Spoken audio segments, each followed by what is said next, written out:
Good evening and welcome to this second episode already of the Late Night Conference. My name is Wilhelm Huck and I'm your host tonight. I hope you enjoyed last month's presentation on astrochemistry, and if you didn't join then, welcome.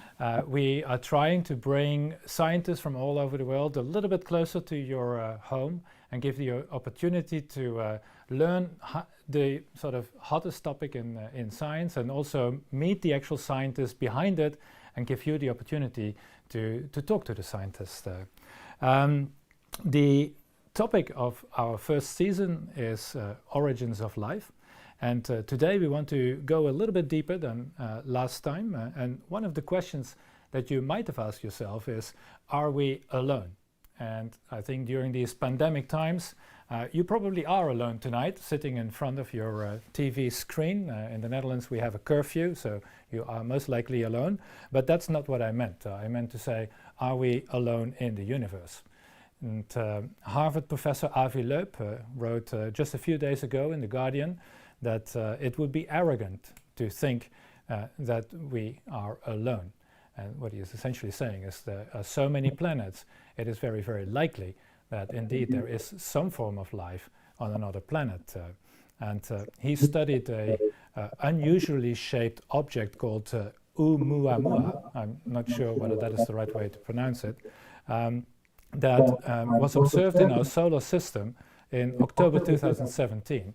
And we don't really know what it is. And his theory is that this might well be an alien object. Now, I'm not going into any details there, and it's not my field, and I'm not claiming that it is an alien object, but it does bring me closer to today's topic, which is really, if there is life in the universe, then, well, how do we know that it is there? Is there any kind of signature that we can detect that will tell us whether there is life on a planet? And if we get to an even more fundamental question, if there is life, what is life really on those planets? And so this month I have a great pleasure of introducing you to Professor Sara Imari Walker. Sara is assistant professor at the School of Earth and Space Exploration at Arizona State University, as well as the deputy director of the Beyond Center for Fundamental Concepts in Science. Sara obtained her PhD in physics and astronomy from Dartmouth College, and then did postdoctoral work at Georgia Tech and at the NASA Astrobiology Institute. And in 2013, she joined Arizona State University, where she has built up a really thriving research group studying emergent phenomena in complex living systems, complex other systems, and very excitingly, she's trying to establish if there are laws of life, which means that life would be so universal that we could have a formula describing it. Now, before we start, let me remind you that if there are questions, please put them on the chat so we can, so I can ask them to Sara later on. And if there's anything that you would like to know about her science or career advice, be sure to just post them in the live chat. Also, please remember to like the video, remember to subscribe to our channel, and click the bell so you will get notified on our next episodes. With that, we are ready to start. Sara, the Zoom is yours. Excellent. Thank you so much for having me. I'm really thrilled to be here.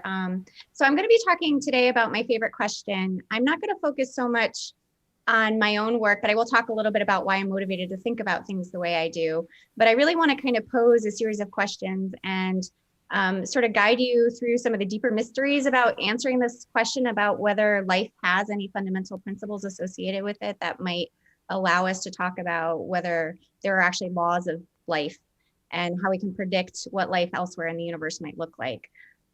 So this question, what is life, is obviously a very hard one, and it's actually not the question I started out with in my career. I was originally trained as a theoretical physicist, and I started as a cosmologist.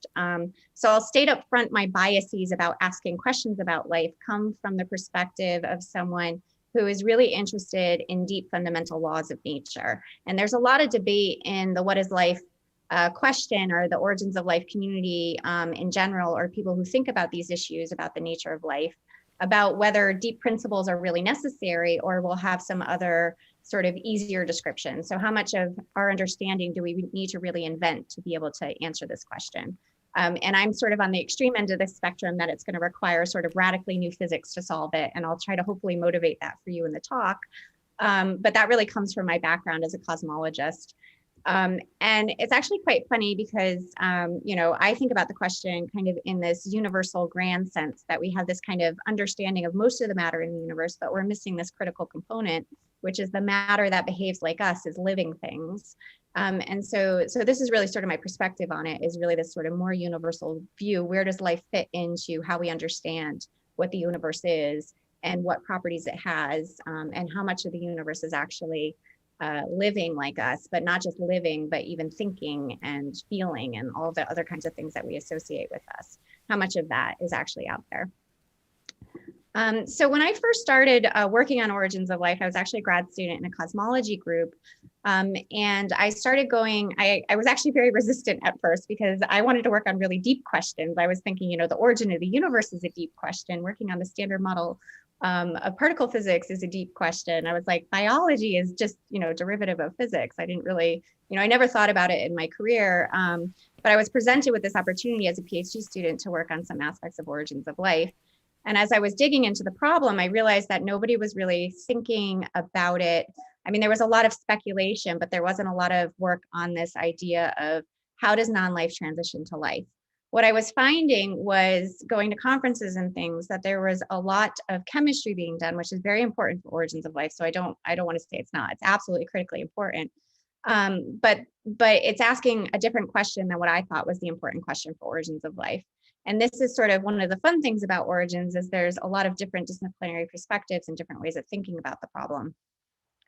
But what really is sort of the standard view, and has been the standard view for about 100 years, since Haldane and O'Parent actually started writing these books on this conjecture, the primordial soup hypothesis, is if that we get the chemical ingredients right on the prebiotic Earth, we should start to see the molecules of life pop out of those chemical reactions, and then an evolutionary process will somehow take over, and then we will get life, right? So this is sort of the standard hypothesis that most prebiotic chemists are working under.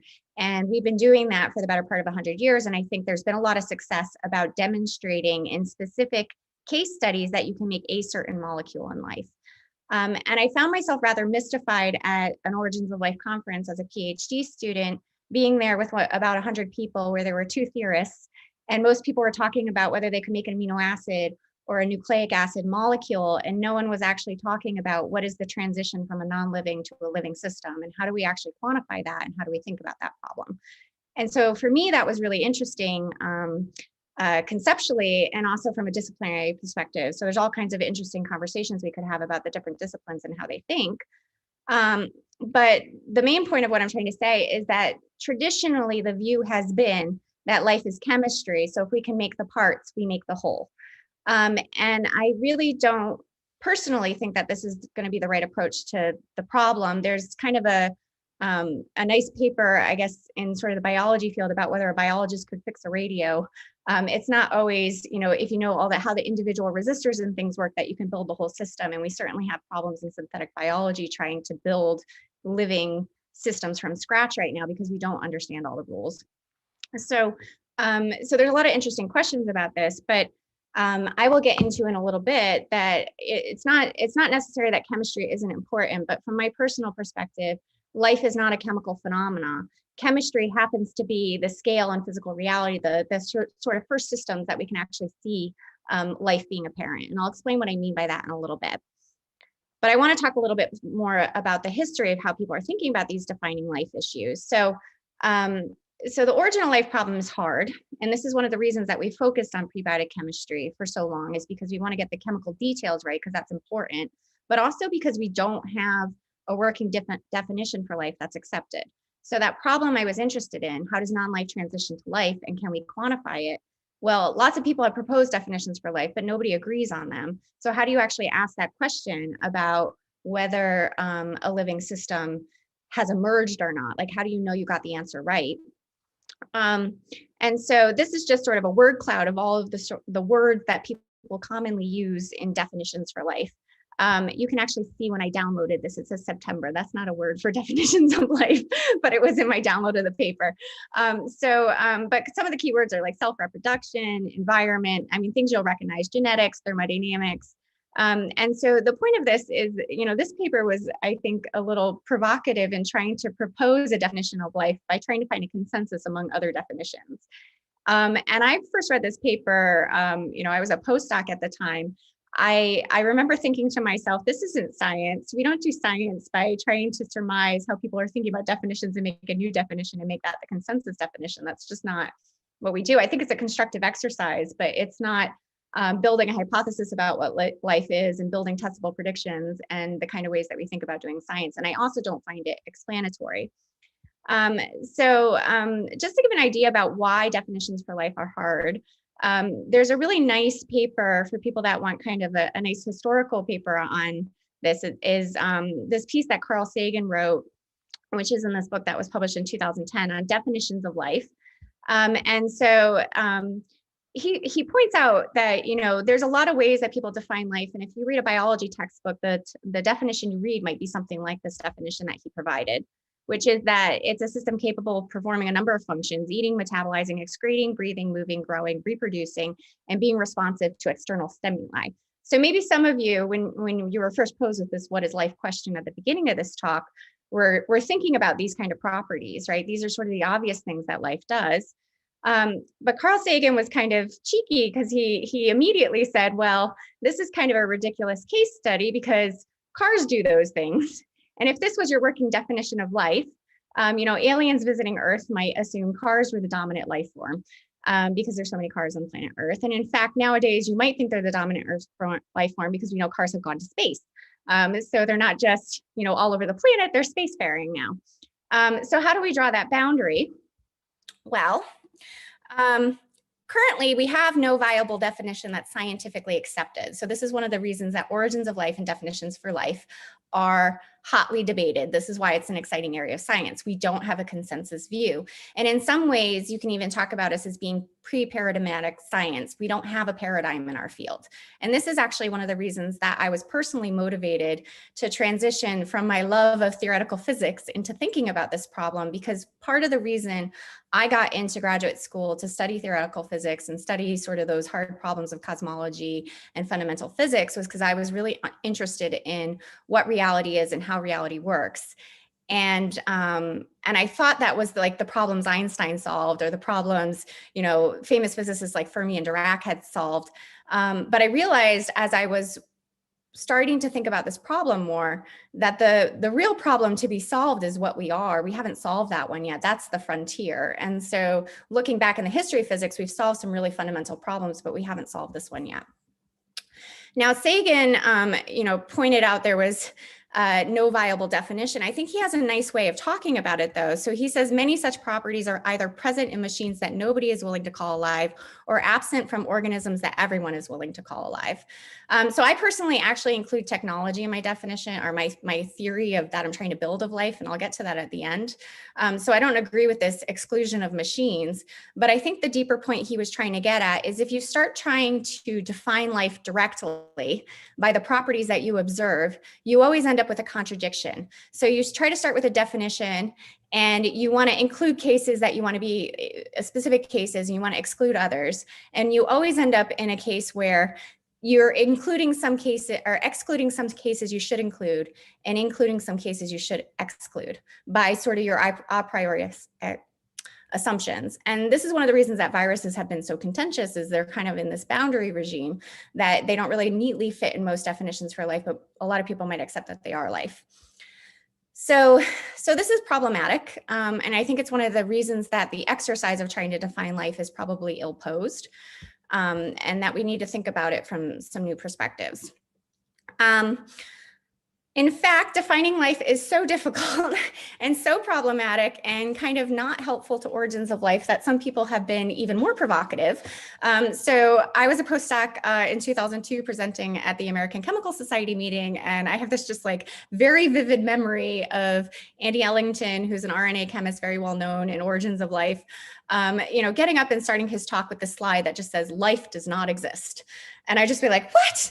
Like, how could anyone say that? I'm clearly alive. I'm clearly life. But I think he was actually making a really important point about understanding the chemical origins of life. And I think it was very well articulated, in fact, by this quote by Jack Szostak in a paper in 2012, where he points out that as one focuses experimentally on any of the quote unquote defining features of life, so any of those words that we had in that word cloud or any of the words that were in Sagan's definition, the sharp boundary seems to blur, splitting into finer and finer subdivisions.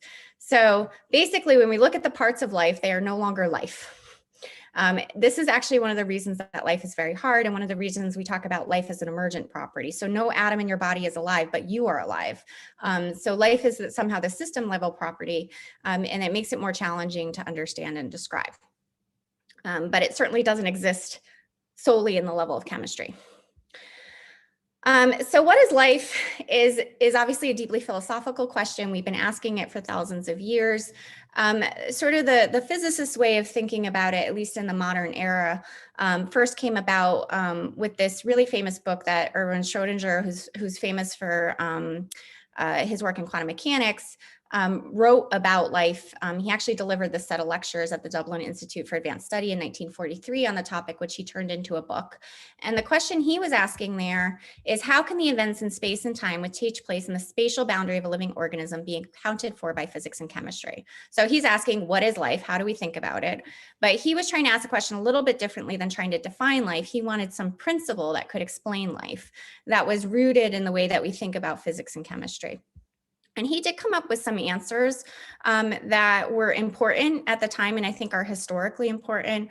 Probably the most important one was his prediction of DNA being an aperiodic crystal, because he basically argued that based on the constraints of the laws of physics, it couldn't be a periodic crystal. It wouldn't have enough information, but you could imagine an aperiodic crystal existing.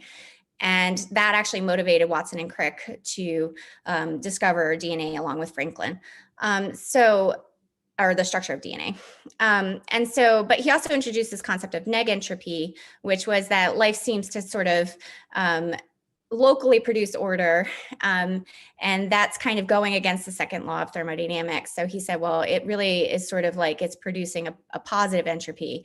And this was kind of paradoxical, but we know, of course, life is an open system. So it must globally increase entropy, but it's okay to locally decrease it to form a structure like me, for example. But I don't think this is explanatory enough for various reasons. One obvious reason I can give is just to think about all of the sort of non-equilibrium systems that exist in the universe, and two planets in our system are worthy of comparison. So if you look at Jupiter, there's a great red spot on the surface of Jupiter, which is a non-equilibrium structure that's highly ordered on the surface of that planet. And you can look at Earth at night, and we also have highly ordered non-equilibrium structures we call cities that are very apparent on our surface. And I think the mechanisms of producing those are totally different, because a city requires an evolutionary history and several billion years of acquisition of information about how to build a city. And so it's not something that forms spontaneously because of the forces of particle motion and things like what happens on Jupiter. So negentropy is probably important, but not enough. And in fact, Schrödinger actually sort of adopted this view that it might be important, but not enough, because at the end of his book, he said, living matter, while not eluding the laws of physics as established up to date, is likely to involve other laws of physics hitherto unknown. So I'm going to start kind of transitioning my talk now to talking about historical perspectives to what I would like to kind of see the field shift into. And this is sort of based on my personal biases. As I said, I'm trained as a theoretical physicist. I'm interested in deep principles. And I think, Schrödinger asked the what is life question. I think if we answer it, we're going to be more like life is what? Because it's going to be such a really radically different perception of this phenomena that we think we all know. And one of the things that always really surprises me when I think about it is we actually really know more in terms of explanatory power and what those things are about the atoms in your body than we do about you and how you arise in the universe, or how I arise in the universe. And so I think there's a lot to be learned about just fundamental principles from trying to understand ourselves. So life is what? So how do we think about this? Well, as I said, I'm biased, so I think like a theoretical physicist. So I kind of agree with this quote from Einstein, which was in an address that he gave at Max Planck's 60th birthday, where he says that the general laws on which the structure of theoretical physics is based should be valid for any phenomena whatsoever, and this should include life, at least in principle. So he's very much in favor of the idea that there should be some universal principles or explanatory laws that describe life. You can contrast this with other people's opinions, because this is not a universally accepted opinion that there should be laws or life should be derived from some kind of laws of physics. Stuart Kaufman is a very famous theoretical biologist and complex systems researcher who has contributed significantly to theory and origins of life. And his viewpoint is there's a world beyond physics, and there's actually no law-like behavior to the way the biosphere has evolved. And so he's very interested in deep principles about life, but his deep principle is you can't write an equation for it. And so this is a very different perspective. So there's a lot of debate in the field about how law-like life could be. So I just want to invite you to know there's a whole full spectrum of ideas, and none of this is settled. So one question that I always ask is, are we asking the right questions about the origins of life or the nature of life? I don't think we are. I think if we were asking the right question, we would have the answer, because actually in science, one of the hardest things to do is to come up with the right question.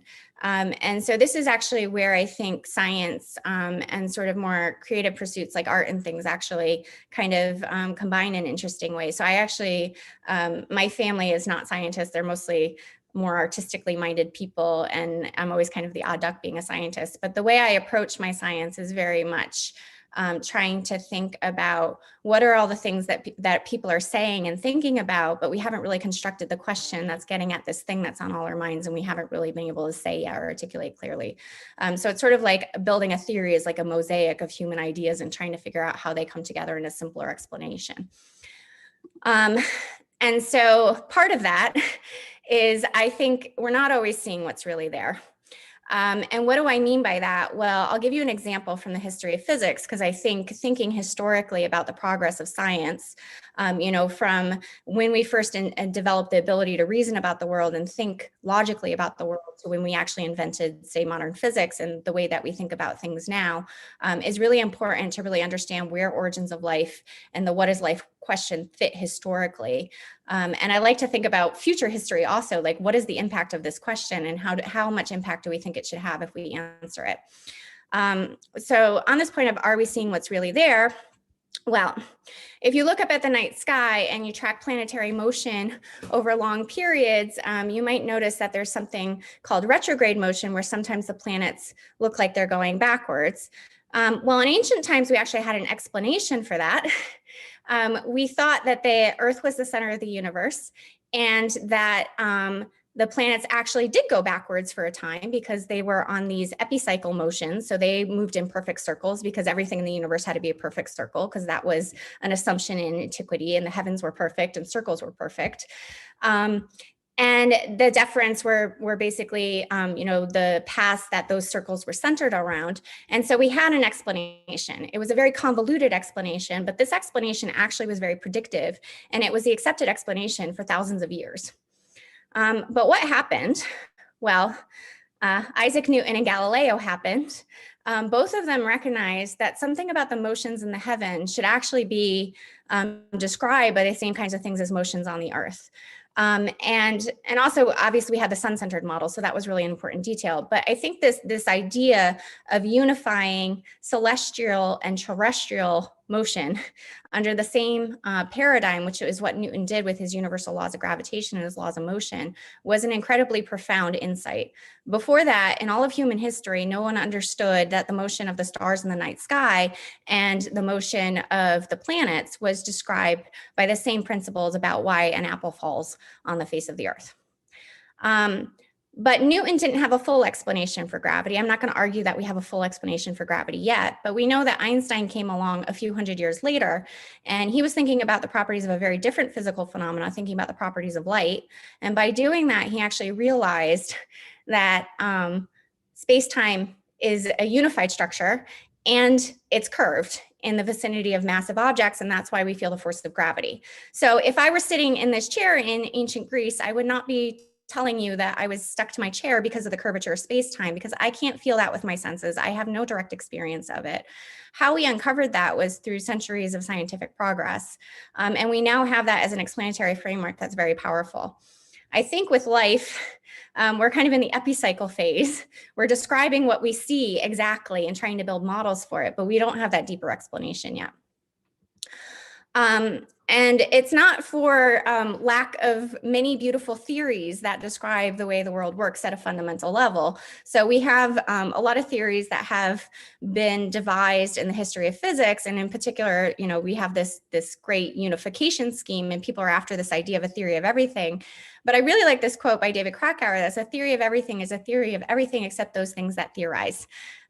So physics is great. I have no problem with physics, but it doesn't explain us. And I'm really interested in trying to explain us. Stephen Hawking has weighed in on these issues also. He says, even if there's only one possible unified theory, or it is just a set of rules and equations, what is it that breathes fire in the equations and makes a universe for them to describe?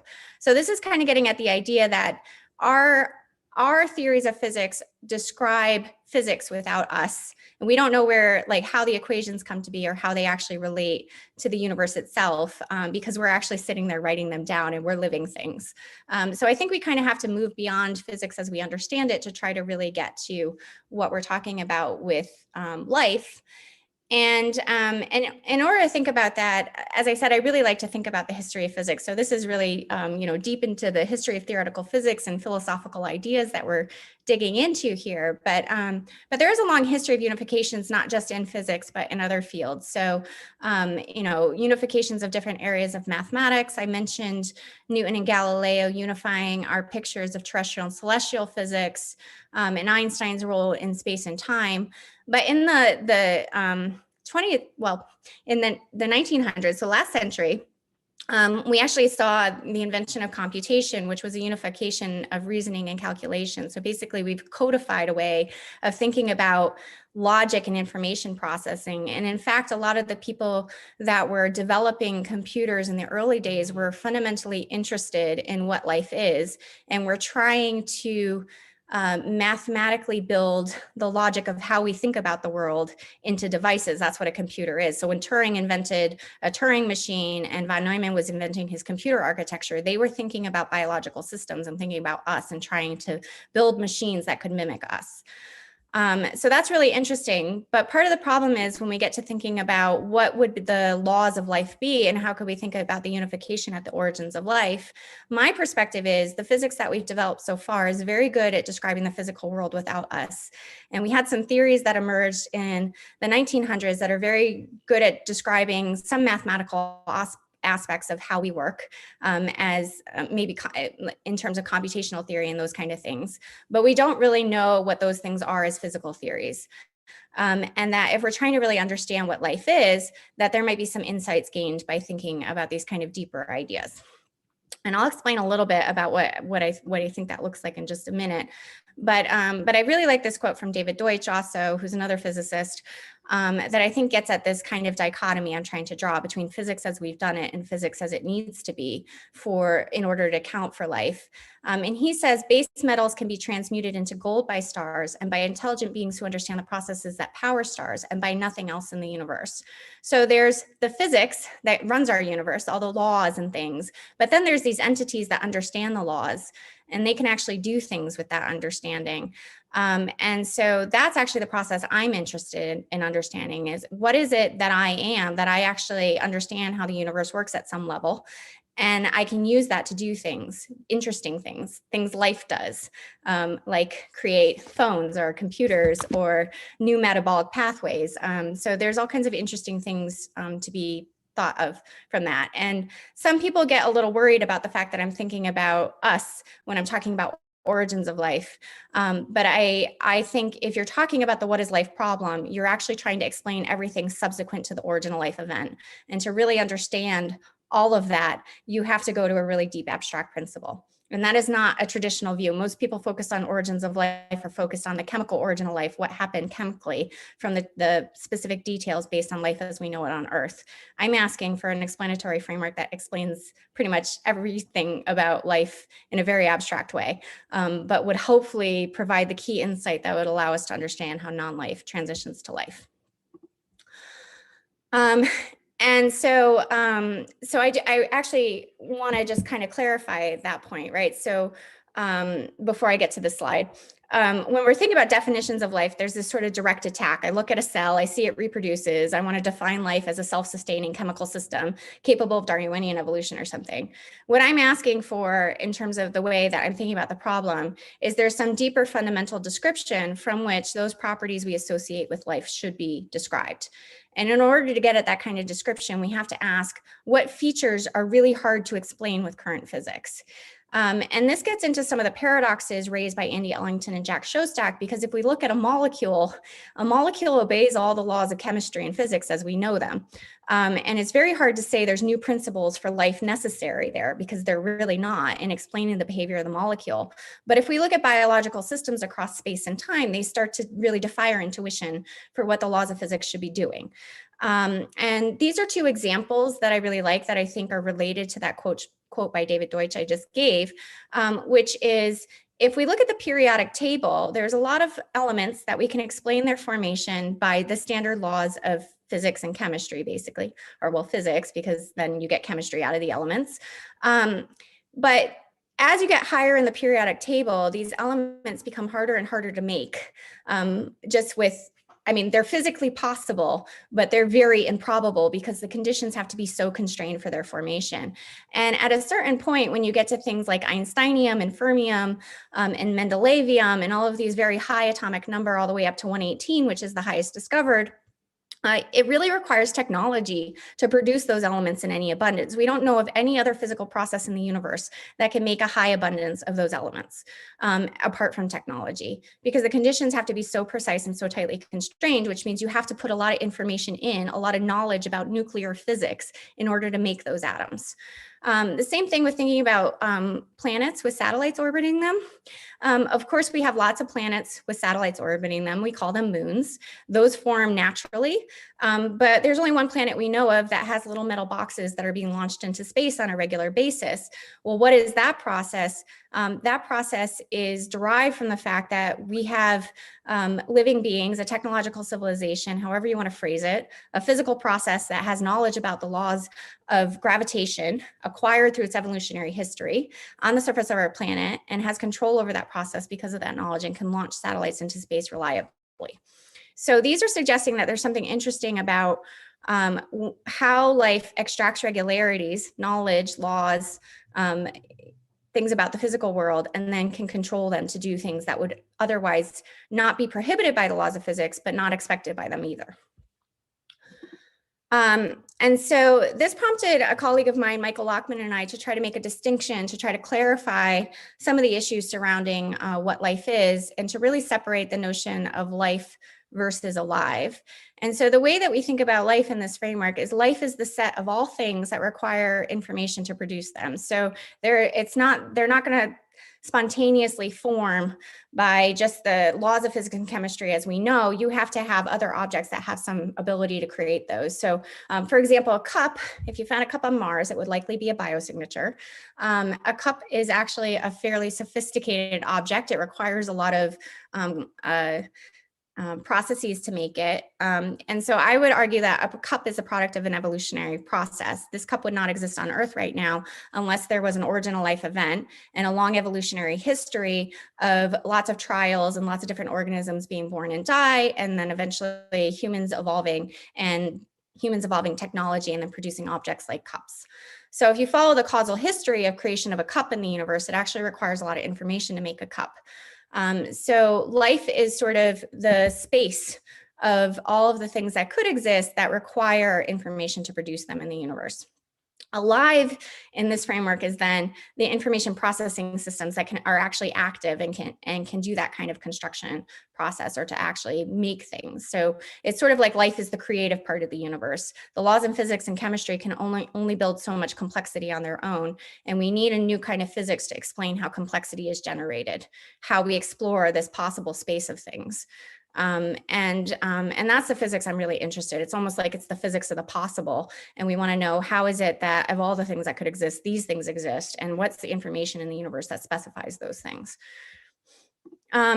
So this is sort of the picture you get about what life is if you adopt this sort of much more abstract, more general view. So we have some molecules, and then somehow there's a transition from information not being a dominant physics to information being really important. And that is a process that expands in space and time, and basically led to all of the structures that we associate with the evolution of the biosphere, and maybe might take us off planet eventually. So there's an abiotic phase, and then this life phase, and then this technological phase. And so we were having a little bit of a debate about whether a cell was a fundamental unit of life. And I hope someone asked me after about that, but we were talking about it before. So in this view, it's actually the entire informational structure. So one of the arguments I will make about that is I'm actually not a static thing. I have information in me that I am constantly reconstructing myself. So actually, if and most of us, the atoms in our body, we're not the same atoms they were 10 years ago. We've been rebuilding ourselves by eating, and we have an informational imprint about what our body structure is. And so we're constantly reproducing ourselves. If you think about that in terms of the sense of lineages, life needs to make other life, and that information is propagated. And so what we're saying is basically it's that entire structure that is life, not just the individuals that are maybe instances of that structure. And so going back to the origin of life problem proper, what gets interesting is you can think about the origin of life transition now from this sort of transition in the dominant physics. So we know different physics operates at different scales in the universe. So for example, the electroweak force is considered weak because it only operates on very small scales. Gravity operates only on very big scales and is very weak at the atomic scale.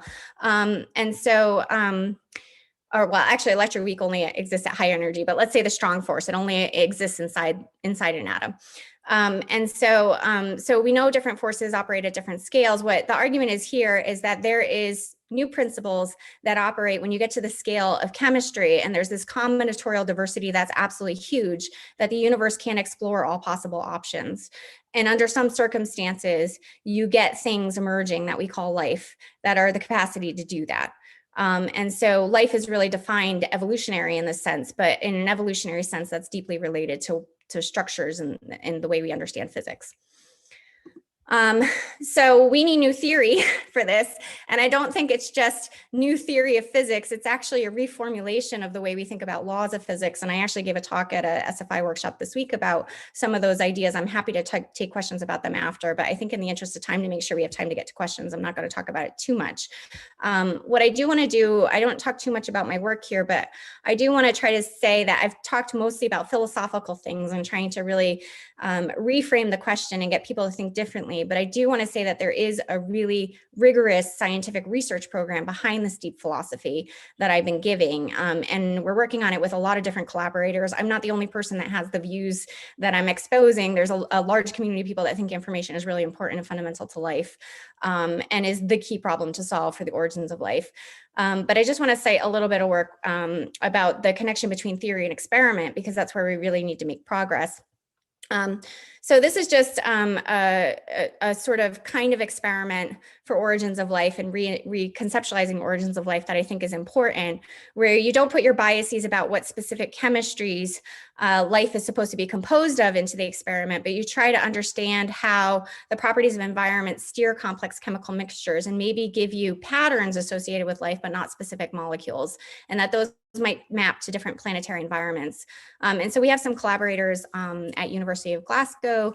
I think you're having Lee Cronin as one of your late night conferences. So this is work in his lab. He's got this thing called a chemputer, and you can actually explore random chemical mixtures to try to look for this process we're talking about how information starts to actually operate in chemical systems. And it's going to require a lot of understanding about the physics and the chemistry and these new principles that we're talking about to really get there. But there is some connection to experiment there. And some of that connection to experiment from the theory side comes from some of the ways we're thinking about formalizing these kind of theories. So I work a lot with networks. Networks are abstract mathematical representations. The one I've shown on the right here is a network representation of all the chemistry that we know life catalyzes on Earth as cataloged in databases. So it's not obviously complete, but you can basically represent chemical interactions by a graph, which we call a network, and then you can study statistics on that graph. And what we're trying to do is actually understand not those specific molecules, but what are the patterns in the sets of molecules, and can we explain how those patterns actually originate rather than just specific molecules themselves. And those patterns are associated with the way that we think information is structuring the chemistry in life. And some of that is also related to this other idea that was first developed in Lee's lab because it's experimentally tractable idea about biosignatures, but we're working on because it's related to some of the theoretical ideas that I was telling you about before, which is this idea that you can measure the complexity of a molecule by looking at all the possible ways of forming it. And he's invented a measure called an assembly index, which is if you take the shortest path, that's a relevant measure of how much evolutionary history is required to produce that molecule. And if there's too much evolutionary history, too many dynamical steps that are necessary to produce it, then only a living thing could do it, because living systems are the ones that have evolved and acquired information about each of those steps and then can produce the molecule.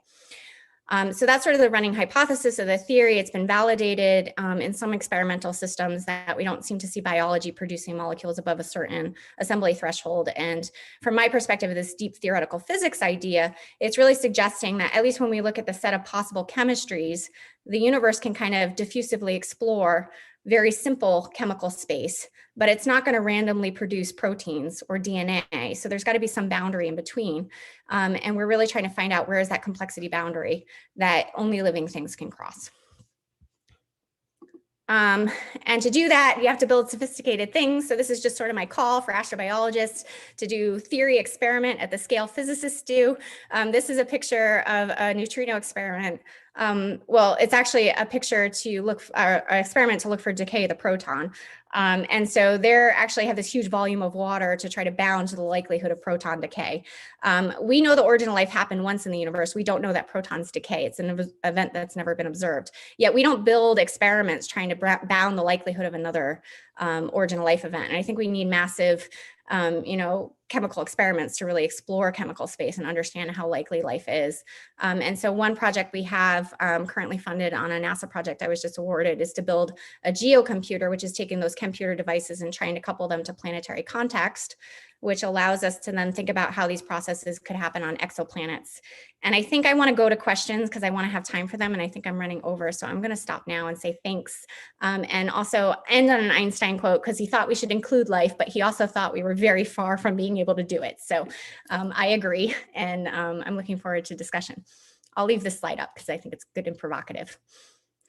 Thanks. Thank you, Sarah. That was a fantastic talk, and I would have been happy to listen for another 20 minutes or so to your presentation, but you're right, we should go to questions. A very, well, inspiring, I think also provocative talk. I think you said science is about asking the right questions, and I fully agree with you. So I think that is the core of doing good science, asking the right questions. Of course, in practice, it means that you are shaking a lot of our preconceptions, well, a lot of my preconceptions, I guess. And so then mine too, actually. So then if I start thinking about, okay, let's start the right question and about what is life, then I do find it difficult on where to start. And then you tell me that life is where the physics of information is the dominant physics. And you really got me shaking there. Luckily, on the next slide, you showed the fume cupboard. So then I was actually happy, because at least as a chemist, I can actually make a contribution to your problem there. So that is a great talk, great talk. We have some questions coming in, and one of them is, for example, from Glecko, who says, well, would we even be able to recognize life when we come across it? Which is, of course, if this is a form of life that we don't understand, but based on your information physics, how will it look like? How will you have the measurements, the equipment to measure the properties of that life? Yeah. The short answer is not yet, but we're working on it. So I think the whole idea of me shifting to this kind of emphasis was that we don't have those tools under any circumstance. So I work a lot on exoplanet science and also thinking about looking for life in the solar system in a really concrete, rigorous way. And one of the things that I find in those fields quite difficult personally is that a lot of our biosignatures are focused on molecules that life on Earth uses, and they're not really testing hypotheses about what life is or having any predictions about the life that might be present on a planet. And so a good example I can give is atmospheric oxygen, which is sort of like one of the prime targets for exoplanet science for detecting life. Now we know there's a lot of issues of false positives because it can be produced abiotically. So there's like a whole industry of people modeling exoplanets to try to tweeze out scenarios of abiotic versus biological origin. So if we do detect oxygen in an exoplanet atmosphere, it's going to be highly ambiguous, and it's not going to be the case that we can really claim we've detected life, because we have to rule out all possible abiotic explanations. So I'd really rather shift to a framework where we know what the predictions are that life would give, and we can test and look for those predictions. So one of the things, just as an example, my group is doing is trying to take some of these insights from understanding the properties of networks of chemistry and the way that life is structured here on Earth as a more universal biosignature framework, and trying to understand how we might detect those patterns in the way the molecules and come together in reactions in exoplanet atmospheres. So don't detect the molecules, but detect the patterns of their interaction and see if that tells you more about the life that might be happening on the planet. But that's actually, I mean, the kind of research program that we're working my group on, that we're taking baby steps now, but it's like a 20-year project to really get it right, because you have to work from the planetary conditions of like what you know about the composition and the metabolisms on the planet, and then the atmospheres, and build a whole entire framework about how those things might be correlated at the level of statistical patterns. It's very challenging. That I think it also addresses the question that Stephanie Colon put up. She says it's the song, not the singers. And yes. She was also, which I think is quite what you just mentioned. And she should ask what kind of chemical systems or space should empiricists focus on, which is, I think, what you just at least partially addressed. Another comment from Tessel Bowens, who says it's an amazing talk, thank you so much. And she's wondering if the information that you're talking about is related to entropy. It is, but it's not exactly the same thing as entropy. So there is, if you look at like the sort of information theory that was developed in the 1900s, in part by Claude Shannon, there's a direct mapping between Shannon information, which is actually an entropy measure, and entropy, because they're both actually entropy. So when we're talking about information, there's some properties of information not accounted for in Shannon's theory. And there's a lot of us that work in this area of trying to understand the connection between information and physics that are working on trying to figure out exactly what that connection is, because Shannon's theory is not complete and doesn't really account for the properties that we care about. The way people usually talk about it, I don't know if this is the most productive way, but I think it's an easy inroad, and it has been discussed at depth in the literature, is that Shannon's concept of information doesn't capture notions of meaning. So you can think about information in the Shannon sense as negative entropy. So you have reduced your uncertainty and you have order, but it's not telling you anything about the fact that like DNA, the information in DNA means something to the cell, because it actually can read out a protein from that DNA. So it's a different concept of information, although they might be related. When I say information, I actually probably mean something closer to what most people would call causation, because what I'm really interested in is how is it that things that exist have patterns in them that produce other things. And so it's really sort of It's not about reducing uncertainty. It's actually about the causal structure of how the relations between different things that exist. So somehow we've acquired knowledge that unlocks these new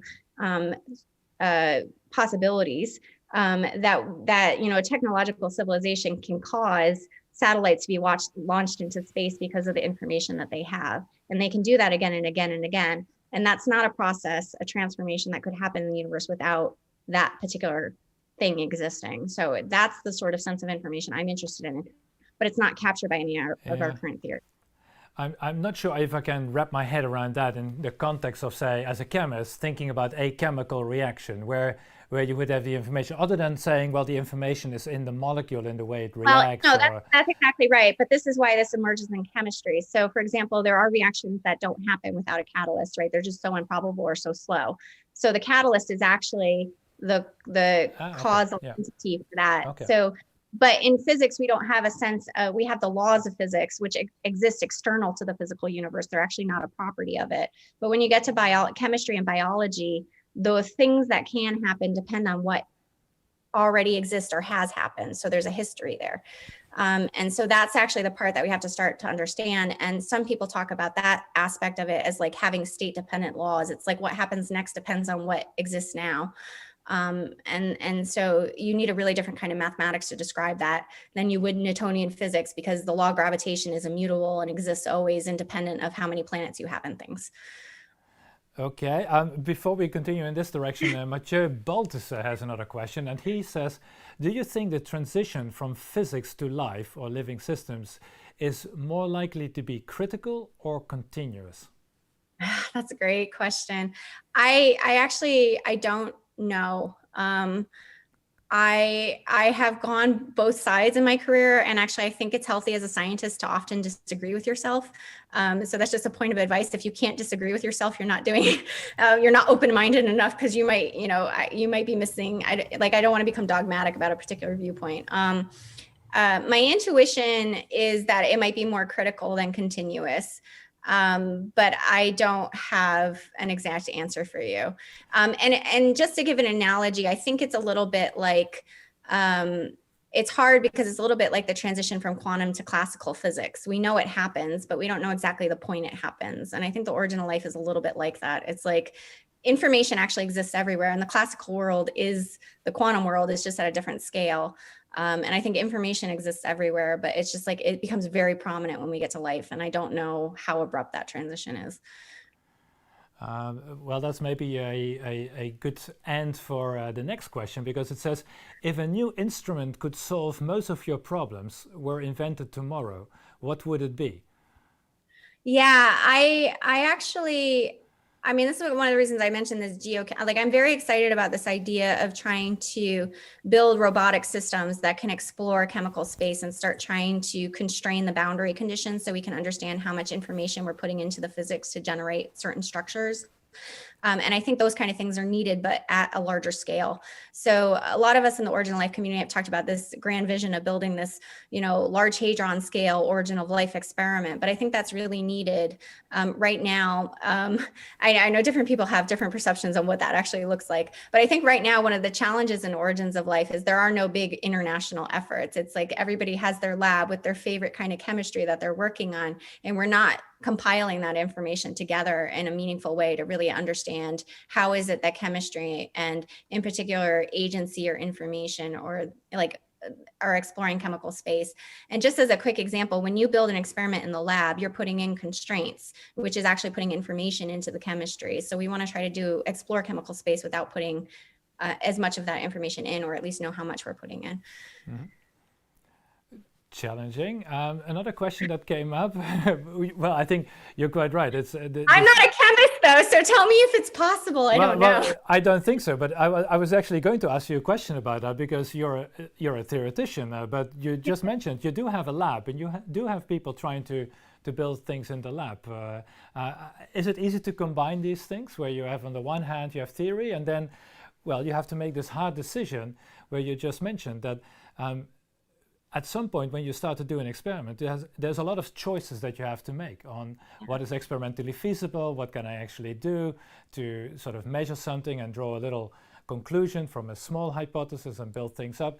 Whereas you as a theorist, you were on a much grander and larger scale. So that must feel quite challenging. It's super challenging. I mean, most of my collaborators are experimentalists, and I think, and they work in different areas. So some of them are origin life chemists, but some of them work on, biological materials and how organisms regenerate or synthetic cells and things. And I think connecting to those experiments is one of the most challenging things for my group to be able to do. And so a lot of the hard work right now is on conceptual convergence, which is why I'm so emphasizing these questions. Like, are we asking the right questions? How do we have to change our question to actually be able to map to the way experimentalists are asking their questions and trying to answer them? And that's a big bridge to cross. I just want to point out, though, on the theory side, I mean, I presented a lot of philosophical views and kind of the underpinnings of how I'm trying to build theory. But even as a theorist, we have to sit down and try to write equations or mathematical models.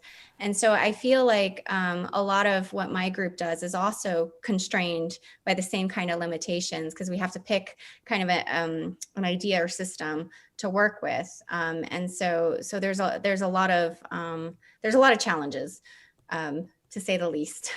But we have the question it's not answered for good reason. No, that's perfectly fine. There's a couple more very good questions coming up here.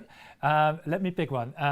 One of them is, what lessons can we learn from understanding the origin of life for the challenges we face in life today?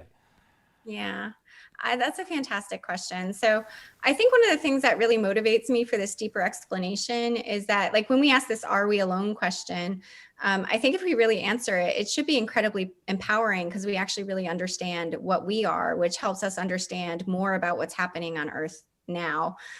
So we face a lot of existential problems, like we might invent machines that are more intelligent than ourselves, or, we're facing existential threats of climate change and these kind of things.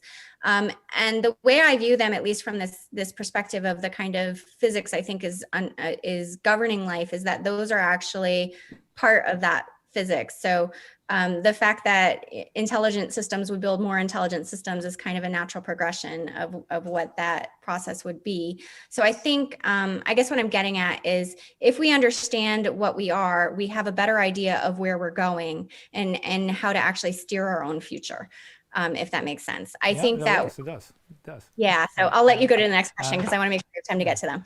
Well, no, there's another question which actually maybe relates to this. It says, would the transition from life to non-life arise the same questions or research as life itself? And maybe to maybe translate that a little bit, would your flow of information be reversible? So the physics that you're talking about, does it have an arrow in terms of time there?